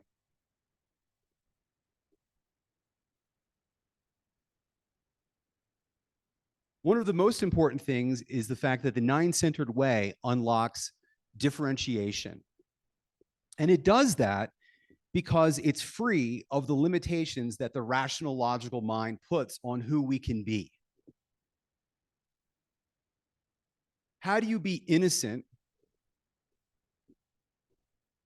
yet have the 2551? How do you be an innocent leader?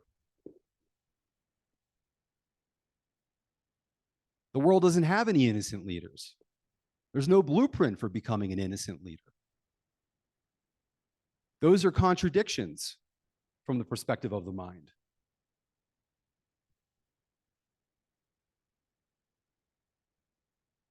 So human design allows us to feel in to these new spaces that society never sanctioned, that society never was able to empower us to embody.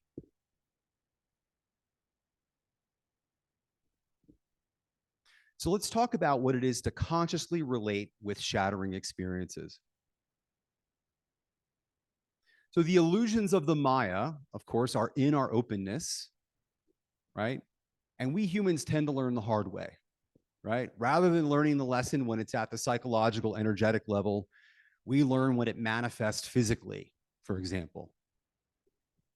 And so it typically takes a tragic experience to rip us of our illusions. But these experiences are opportunities. In the way that I see it, there are two kinds of internal states. There are those that fit within your psychological framework, and there are those that blow it up because of their depth, because of their charge, because of their enormity. Jonah's computer is a wow. I think I need my IT guy again. I'm not sure what happened.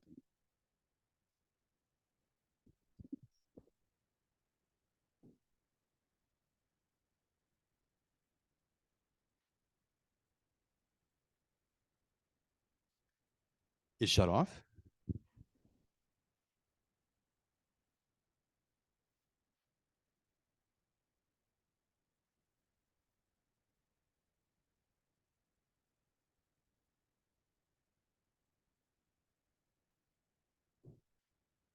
Hi, Teo.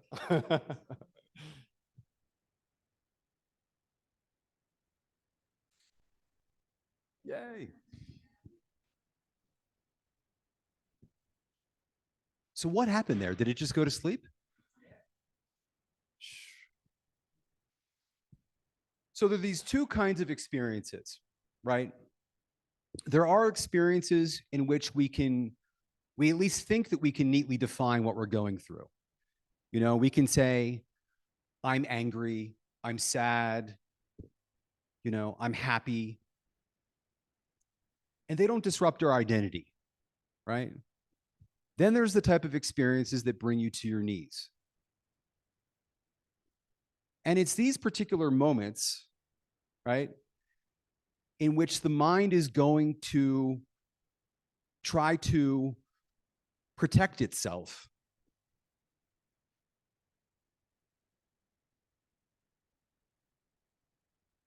because it doesn't know that you can actually handle the experience that you're going through.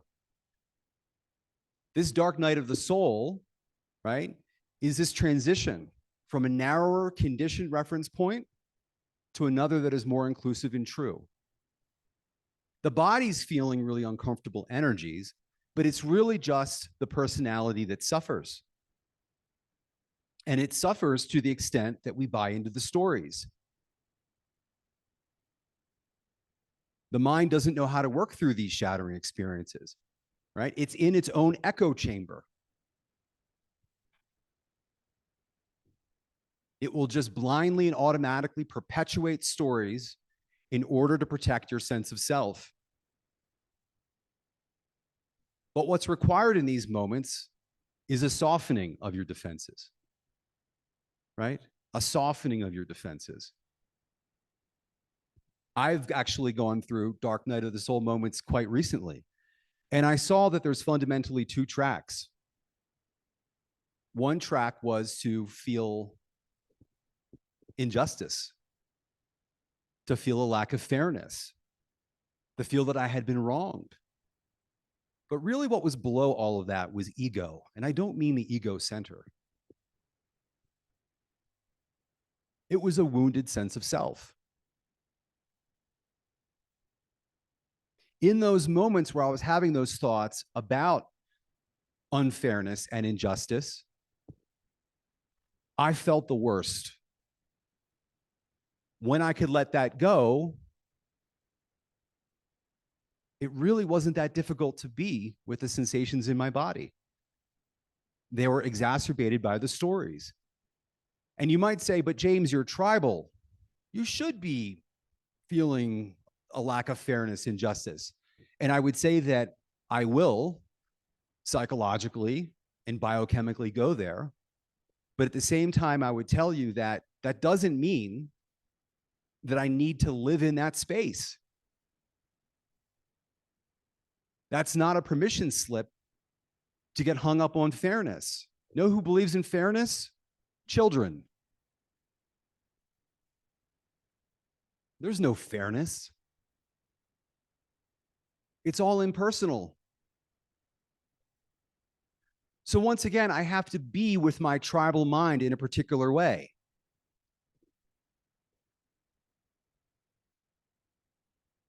As the passenger, I have to be with my chemistry in a particular way. Otherwise, I'm at its mercy, right? I lose perspective. I diminish my consciousness. I create blocks in my physical and energetic body. The mind is in its own echo chamber and does not know how to move through these experiences. And that brings us to the next topic, which is this transition that we're all in from ajna to solar plexus healing. And healing is always a controversial word in the human design space. So here we are, and human design is a bridge from the era of the conceptual ajna, right, to the energetically sensitive and somatically oriented solar plexus. Ajna-based healing, think of cognitive behavioral therapy. It's about understanding the patterns you can rely on. It's about making sense and meaning of the past, right? And that serves a purpose. It can go only so far. But that was the crux of what healing was until recently. Whereas the solar plexus mutation is really evolving these healing arts, right? It's birthing awareness of emotional intelligence. From the solar plexus binary, we have energy work and somatic practices. And it only makes sense that there's a new preoccupation with the nervous system as the nervous system is in the solar plexus.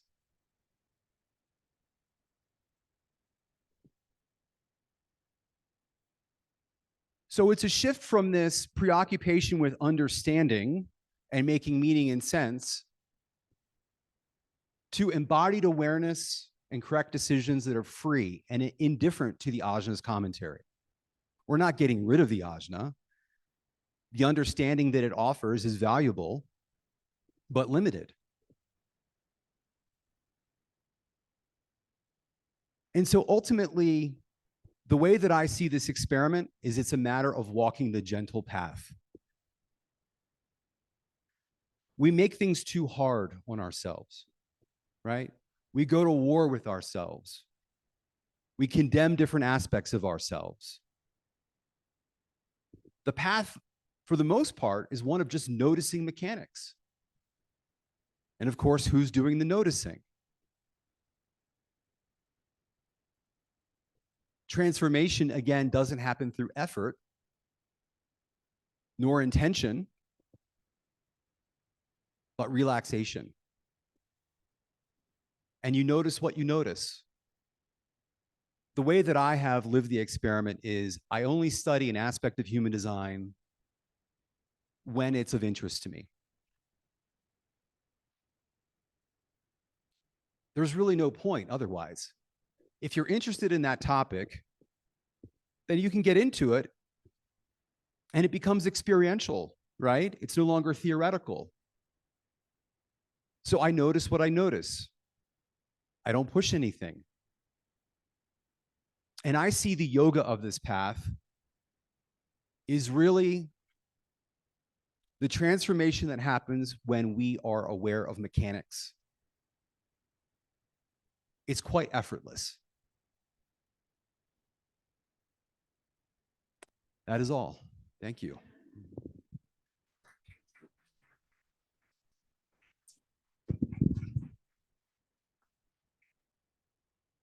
Questions or comments?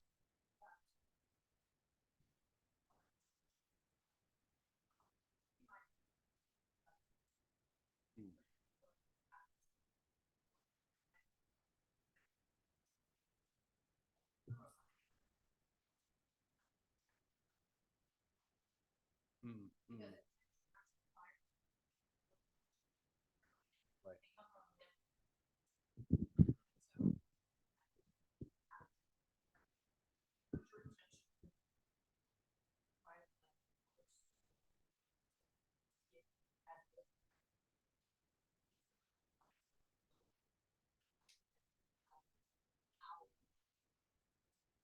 Yeah, 100%. When I really started to track my intentions, even before human design, I saw that they weren't actually serving me, you know, which makes sense. How could they be? You know, they're arising from the mind and its limited perspective. You know, the mind's not playing with a full deck.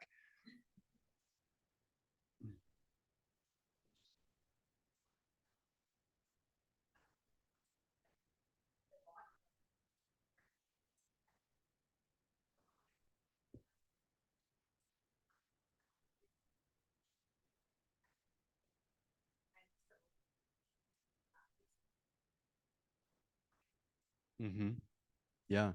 Well, it became clear to me recently that, you know, my mind was in its own echo chamber. And like I said, it just wanted to, you know, perpetuate stories of being wronged, right? And my body was suffering the more from it. It doesn't know what my body really needed. The last thing my body needed were the stories.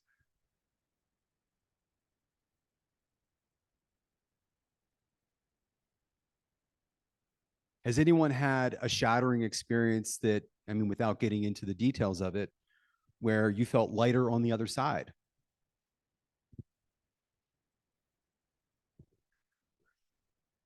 Mm-hmm. Mm. Mm-hmm. Yeah. I mean, one of the things that can, if in those moments, typically the mind wants to problem solve, and even your friends and family will say, well, are you doing the right things? Are you getting enough sleep? Are you eating the right things? And that's all fine and good. But from a seven-centered perspective, we can just try to overmanage it. And when we overmanage it, we're actually preventing ourselves from touching into a deeper level of the release. Now, you have to be careful with this, particularly working with clients. You have to read them correctly that they can handle what they're going through, right? Because it is better to give them a lifeline than let them collapse, right? Break down. But if someone can actually handle that, those are the moments where you're really like wringing out a rag, right? You are crying out the not self. You are purging something. And in my experience, I usually feel a childlike quality in the days or weeks afterward.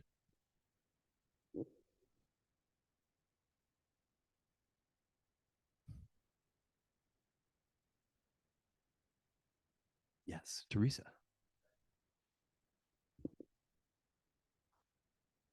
Mm.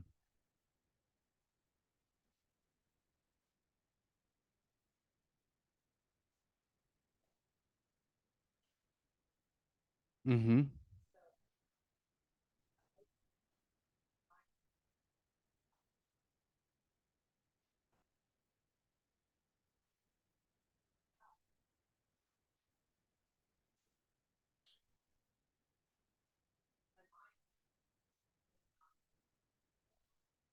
Yeah, totally.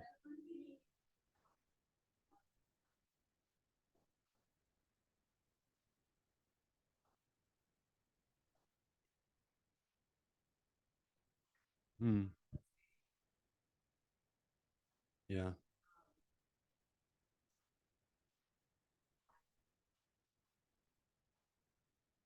Mm-hmm. Mm-hmm. Yeah. Yeah. No, we have to, because these are the moments of change, right? And that's what's scary. You know, who am I outside of that relationship? Who am I outside of that job? Who am I if this doesn't work? If that isn't the case? That's the terror that takes a more familiar emotion to another place where it becomes an untamed emotion, if you will, a more wild emotion, you know, a creative and destructive internal experience that can really shift your sense of self. But the thing that I find is that it's actually not that hard to be with the body's sensations. It's hard to be with the body's sensations when we have a story laid over top.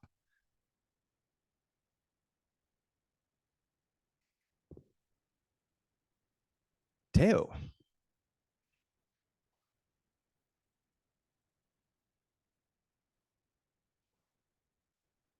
Hmm.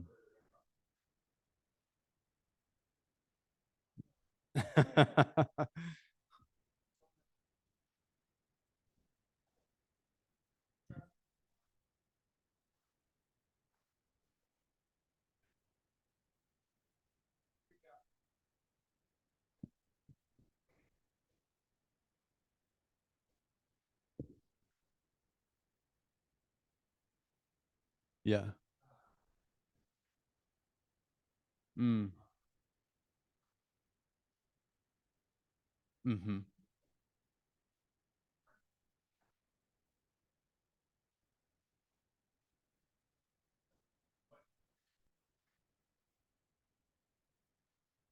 Mm. Mm-hmm. Mm-hmm.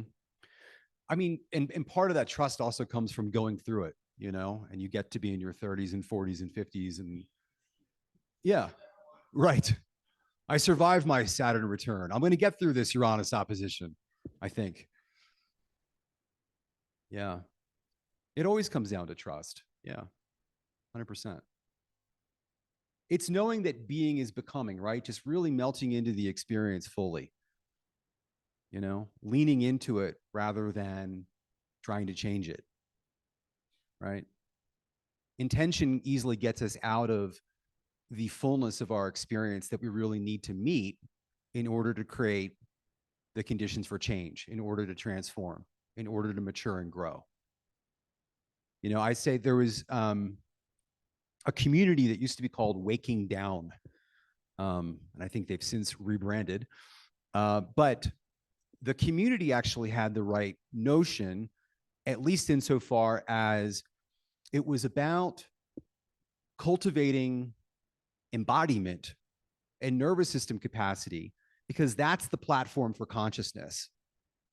You know, it isn't about intending and going up and out the chakras.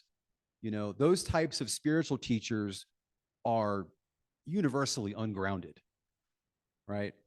And sometimes you have that experience without aiming for it, right? I understand that. In fact, I think you always really do.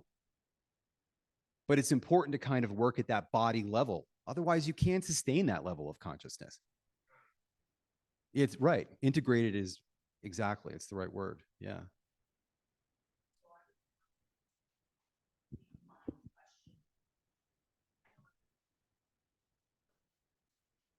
Mm-hmm.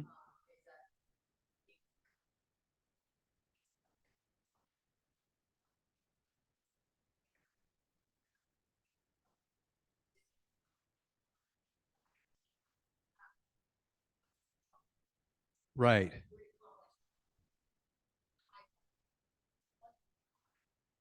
Mm-hmm. Mm-hmm.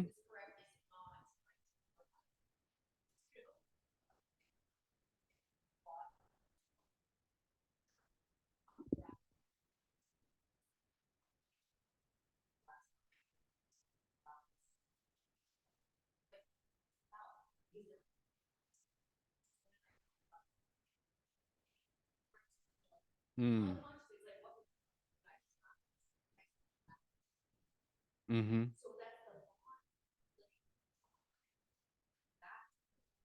Right.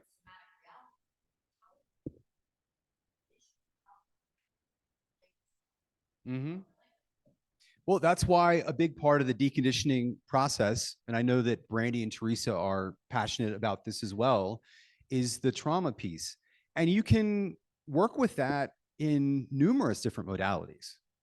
You can work with trauma with all kinds of body work, right? With something like somatic experiencing, homeopathy. There's all kinds of things you can do, flower essences.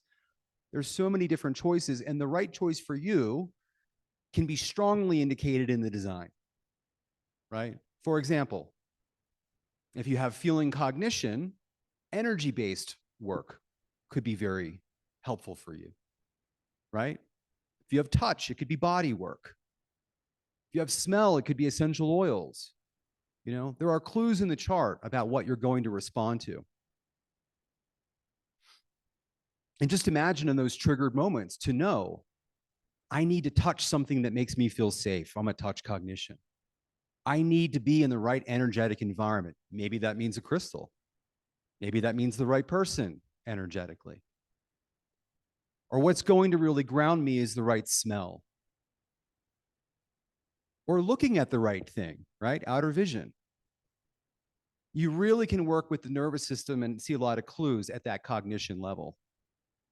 But, you know, it's funny to me that a couple years ago, bringing up trauma was such a taboo in the human design world when it's common fucking sense everywhere else. And, you know, here's the proof point. Ra, obviously the premise here is it's a 7-year deconditioning. It's not 7 years of not listening to your mind. It's 7 years of cellular deconditioning. As you said, the not self is a living thing. It's in your body. It's all of these habits that you've developed, right? And it's a traumatized world.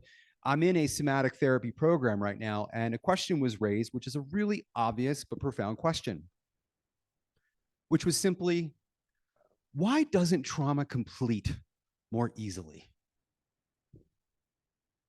Why doesn't trauma complete more easily? And the answer that was put forth is that society is just so off. It is so off that we just can't find, we just can't get back. We can't regulate in such a dysfunctional society. Mm-hmm.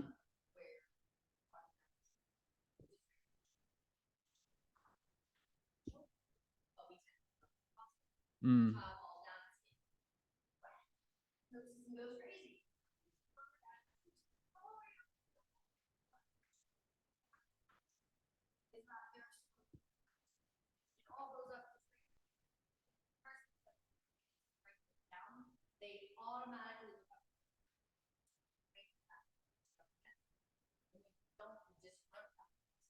Mm.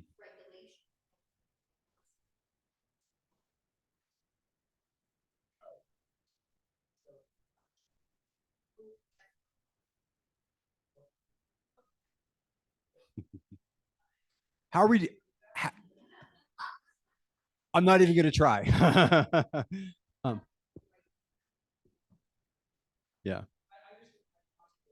I've probably totally failed to do my part of capturing the questions. How are we doing on time? I know we started a little bit late. Or okay. Yeah. Sure. Okay. Right. Yeah. Uh-huh. Well, so Dietrich just said that the responses were awesome, so it's all good. Mhm. Any other questions, comments, thoughts about? Yeah, go ahead. Yeah.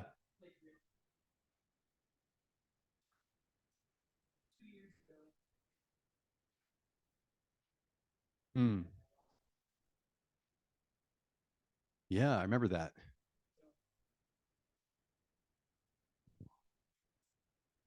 Mm-hmm.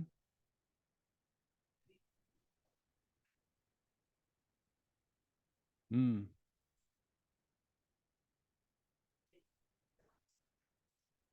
Yeah. Yeah.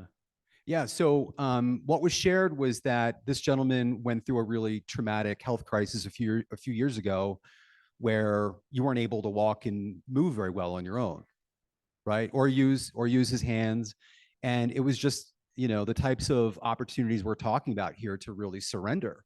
Do you happen to have gate 52? Do you know? No need to look it up, or if you don't. I'm bringing it up because I have gate 52 and it's my personality sun. And Roz said that gate 52s need to go to jail when they're out of alignment, right? And jail could be the loony bin. It could be a literal jail. It could be the inability to walk. I also lost the ability to walk for 6 weeks, probably 1 year into my experiment. And it was my first real experience of surrender. Because what else can you do? Wow. Yeah. Mm-hmm. Yeah. Mm-hmm.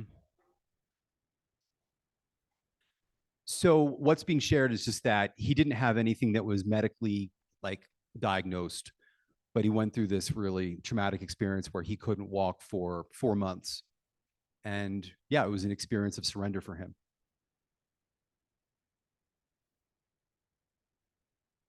Final questions, thoughts, anything? Otherwise, I'm happy to hand it over to Teo. All right. Thank you, everyone. Mm-hmm.